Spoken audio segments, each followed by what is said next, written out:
Mash it up.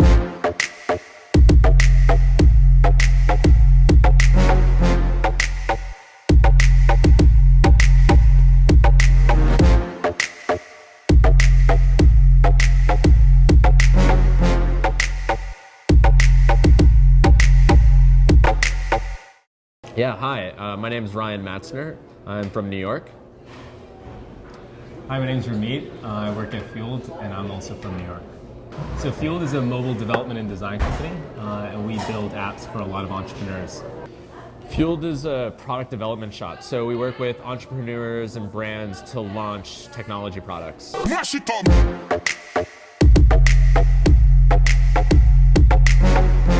So Fueled basically takes an idea and brings that idea to life. So when an entrepreneur comes to us, then they say, hey, there's a specific goal that I'm trying to accomplish. We'll take that goal and we'll figure out how to turn that into an app and get users and get an audience on that application. What do you hope for your business to accomplish while you're here? For us, it's more brand building, and in New York, finding talent is one of the hardest things. So we come to South by typically just to expose our brand a little bit to the entrepreneurs in the market, on the hopes of expanding our team.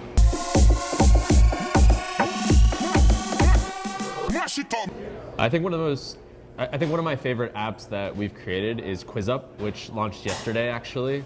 It's a really solid, cool game. And one of my favorite things about it is, so we were only involved in the Android app, and it was a game that I was playing and completely addicted to before they were a client, and so that was really special, is to be involved with something that before I even had any chance to talk to someone in a client relationship, that I was already addicted to their product. Yeah, it was a good one. Mash it up. So this is our fourth South by. It depends on how you count it. Like some of them felt like 2 South bys in one, for example. This is our sixth South by. It depends on how much kind of footwear, depends on how good your footwear is, really. Mash it up.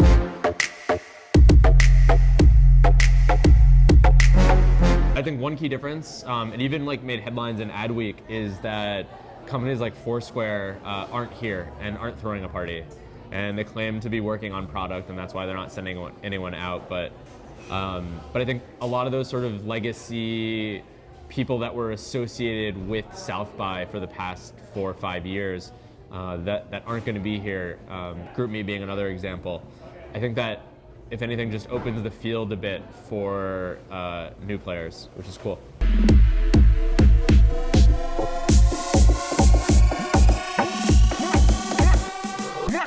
There's always innovation in dating, and so we always love to see what the next dating platform is. Ryan and I actually happened to meet on a platform that I didn't know was being used for dating, but Ryan was using it for dating to meet women. Unfortunately, he met this bearded gentleman. The best I could get. Yeah. I talk about settling.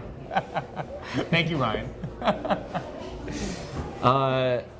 So one of the things that Rami and I have noticed as of late that we're actually really excited about is these small problems that are getting solved. So for a long time, people have been really focused on these huge, big problems that they want to solve, like networking or transportation, these large scale things. And those are great and they're important. But at the same time, there's all these really little annoyances, like just the way you schedule things with friends, for example. And so Rami and I have noticed someone working on this product that we think solves that, for example. Or even like companies like One in New York, which they'll bring you coconut water. Like these really little things, but quality of life-wise, they end up actually making a kind of a big dent. Yeah. I'm waiting for cars to drive themselves, so Google, hurry it up. Mash it up.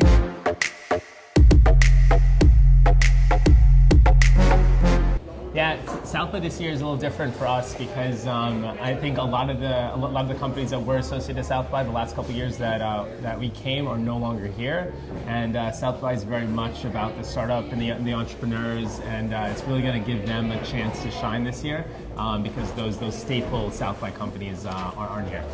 Mash it up. So I'm most excited for the Texan barbecue. What's your favorite barbecue?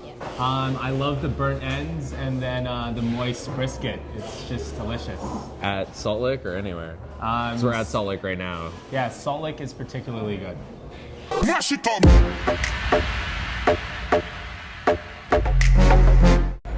So I've been trying to count, and it seems like you guys wear about 7 hats. So there's a movie hat, there's a game hat, there's an activation hat. Tell me how South by fits into your world. Well, I mean, basically for us, we're a visual company. We've been doing visual effects for movies and film and TV for quite a while. And our arm of Frame Store, we pretty much do anything that's not on a film or TV screen, but we basically take all of the learnings from what we do in film and TV and bring it into new emerging technology spaces, like the Oculus Rift for virtual reality and game engines.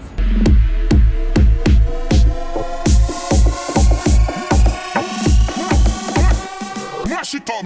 So you take the screen and bring it to life in the real world. Exactly. That's so cool. And that's where it's going, right? I mean, more immersive, more engaging. So can you tell, without giving away any business secrets, like, did HBO reach out to you and say, we need an idea? Or like, where's the creative come from and where's the implementation come from? How's it work? Sure. So we worked with an experiential event company called Relevant, and HBO came to them basically to do the Game of Thrones exhibit is something that's been touring for a while since the show began, and it has, the Iron Throne goes with it and artifacts from the show, costumes. And last year and this year they wanted to do something that was much more immersive than anything they'd done before. And the Rift had just come out with the development kit, and Relevant approached us because they knew us for our work, and they knew we were working with the Rift a lot. And yeah, that's how it came about. They wanted to do an experience of the Night's Watch. And so you've been over at the exhibit now for a couple of days? Yeah, we've been there since Monday. And the people that come through are pretty normal, average, boring people? No, definitely not at all. We've seen some amazing people. There's some great costumes, and it's really, really cool. It's like totally the passion out of there. the fans is incredible. Mash it up. So describe the experience for someone who isn't here in Austin and doesn't have Oculus Rift, they can't experience it. What is it? Describe it. So there's a castle in Game of Thrones, and there's this large ice wall that basically protects the rest of the kingdom from zombies and wildlings, they call them.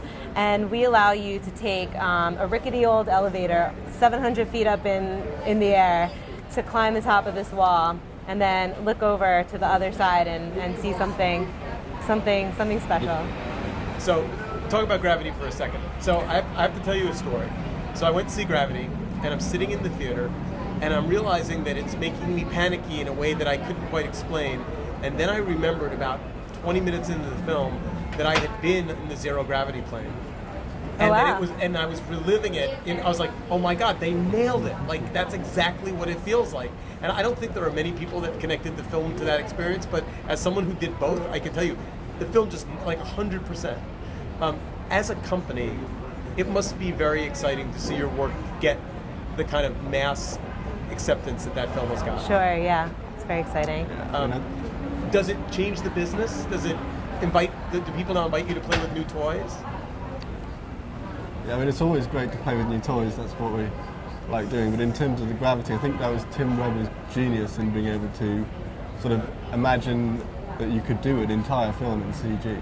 I mean, a lot of us, we work in the industry, and we still thought it would be difficult for him to pull off, but And I believe it was incredible. difficult to pull off. Yeah, I think they told him it was pretty much impossible to begin with, and I think those are that's kind of the mantra that we all roll with at Frame Store. It's that we always want to do what's not been done before. Mash it up. All right, so last question, but an important one. So you come here with all of this energy and all of this leadership, thought leadership and brilliance, but there are still things that you're seeing at South by that are like, holy shit, that's amazing, or that inspires me. What are the things that you'll take away that make you want to go and climb a bigger mountain? Like, what are the things you've seen? Can I make a confession? Yeah. We have not even been out behind from our black curtain. We've really wanted to go check out some stuff. We went over to some of the VR talks because in our little land we're a little objective, but we're definitely really excited about VR. I think we'll start to see a lot of stuff from that in the next few years. And then when we can find it, they can finally, right now, I don't know if you saw, but we have these huge machines that are powering the experience right now. But that's all changing and evolving, and once it can fit on something like a phone or even closer to that, I think that's exciting too. All right, so message to the clients: next year, you have to let these guys come to South by and actually go to South by, because it's an incredibly inspirational experience, and your work is amazing. Congratulations. Thank you so much. All right, thank you.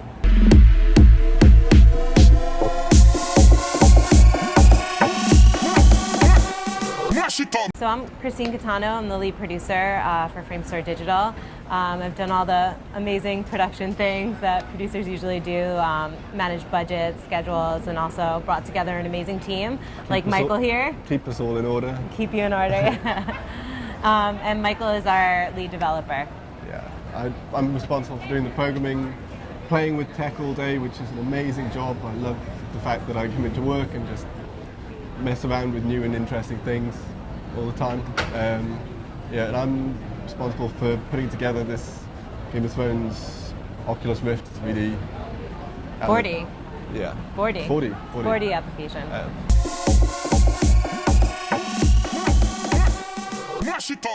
And I think one of the things that we're concentrating on doing at the moment is we've got a lot of experience with doing commercials and doing films, and we know we've got great artists that work all day using like Maya and all different types of software. And what we're really interested in doing is pulling that expertise and that artistry into more real-time generated graphics, the stuff that you normally would see in a games engine, but bringing that to like experiential events and doing whatever, just trying things and trying to find new ways in which we can get people to interact with technology. Right, I think trying things is important. I think we're really a hands-on team, and the minute we have an idea or see a new tech, we're pretty much like, we're all over it, we're messing around with it, we're prototyping it, and I think that's really step one for us.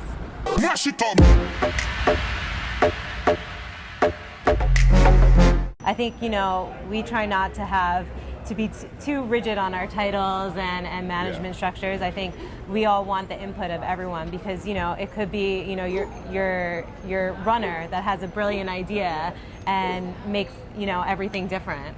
Yeah. I think in this industry you need to have an eye for things, because you can be the best artist in the world, but after you've been working on a project for 3 months, you've lost complete perspective, and you need you need the producer to go in and say, "What are you doing there?" Yeah. We're hiring. No, I'm just kidding.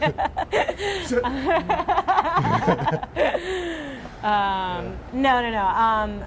But I think again, as technology starts to evolve a bit more, a lot of this stuff is going to be more accessible for the people at home to start experimenting with, which is pretty exciting. I think virtual reality headsets are going to be blowing up pretty soon, and we're going to see a lot of different things come out of that. So I think that's really exciting. Yeah, and I think the key thing you need to sort of do is just keep on working on whatever you're interested in, because if it comes to working massively long hours, you have to enjoy it. You can't force yourself to. It's just not a very good life if you have to work really long hours and not enjoy it. So work out what you like doing. If you like modeling, concentrate on modeling, concentrate on animating. If you like programming, maybe concentrate on programming. That's my thing, and that's what I love doing. So I like yelling at people. It's good fun.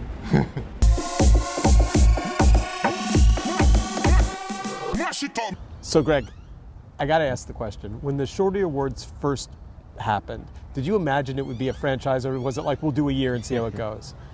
Well, we weren't even thinking about a year, we were thinking about a week. The original vision I had for what the Shorty Awards would be was about 10 people in a bar in Brooklyn, and I knew that I had templates that I could use my computer to print out certificates on my inkjet, so I thought we'd just roll them out and hand them out, because at the time Twitter was still so tiny, but we launched and within 24 hours became the top trending term on Twitter, got a tremendous amount of interest. Twitter is on this huge growth curve. And I had this moment where I thought to myself, oh shit, people can actually want to come to this thing, and we had to figure out how to put on a ceremony.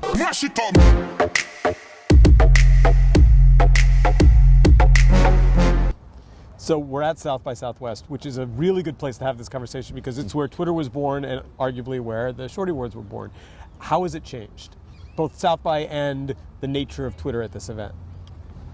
It's a good question. I was talking to some friends about conference gentrification, which is similar to like how you have a neighborhood in Brooklyn where, you know, first it's the artists who come in and make it cool and then money gets put into it.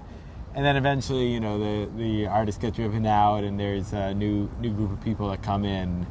So there's a bit of that at South by where, you know, you had like the startups that made it cool, where, well, it was cool originally thanks to music, but then South by Southwest Interactive, it was the startups that made it cool. Twitter launching, which I think Ev Williams said he only had $10,000 to do their implementation that got Twitter to take off, whereas like you come today, probably can't even sponsor an inch on this lanyard for that price of money. So, you know, now as brands are doing a lot of things that startups were doing before.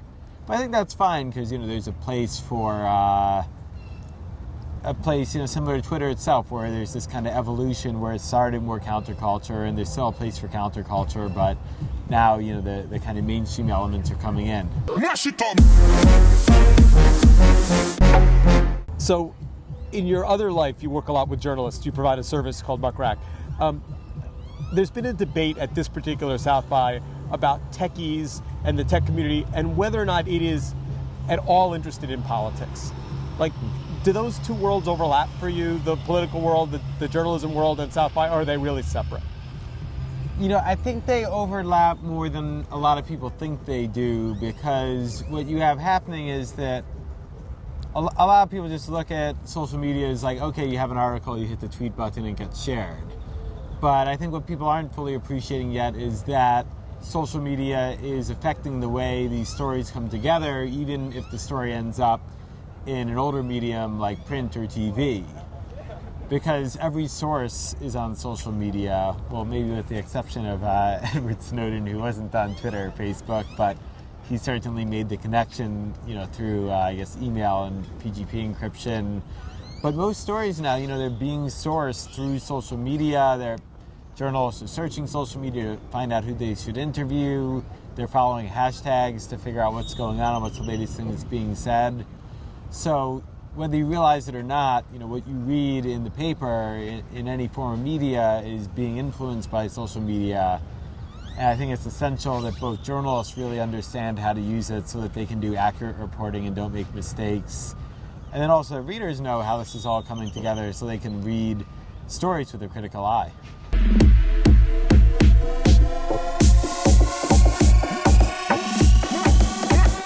Mash it up. How many years have you been coming to South by? This is number 6. So that makes you a veteran. There's a whole community of people that started 6 or 7 years ago, and they're kind of a club. When you walk the streets and listen and talk to people, is there something that you see that you would say, this is the thing that seems to be bubbling up this year? Like, what would you say is early and worth noting? So the biggest difference I've seen, I mean, so there's been a lot of change over the last 6 years. The biggest change I've seen between this year and last year is international. There are a lot more people, or I guess I'm saying you should say global instead of international, but a lot more people with accents here from out of the country, which might, you know, it's kind of a good analogy for social media again, like we've seen with the Shorty Awards, that ever since we started, the majority of the traffic is from outside the U.S. The U.S. is the single biggest country. We get a ton from, you know, Brazil, Indonesia, all over Europe, et cetera, et cetera. So it's cool to see that come to South by, and I think it's fun that this is becoming something where it's not just for people from New York and LA, but it's from people from all over the world. Mash it up. All right, so last question. As the guy who knows the secret sauce, what does someone need to do to win a Shorty Award? I thought you were asking me about the barbecue. Yeah, well, no, the barbecue's for after we're done sauce. shooting. What's the thing that makes a Shorty Award winner pop out? It's a tough question to answer because a lot of because times... you shouldn't, because it should be a secret. Yeah, but I want to keep it a secret. But also, a lot of times the people who win Shorties are doing something that nobody ever thought to do before. So it's not like, best cinematography where like, you know what it is to do good cinematography and it's just this technical thing you get right and you win. It's something where it's all about innovation. Every year we're adding platforms that didn't exist a year ago. This year, Vine is one of our biggest categories that didn't exist a little over a year ago. So I think the biggest thing is just to come and do something like nobody's ever seen before, and you'll have a shot at getting ahead and getting a shorty. Really looking forward to taking that advice and putting it to use this year. Awesome. Congratulations. Always a pleasure, man. Mash it up.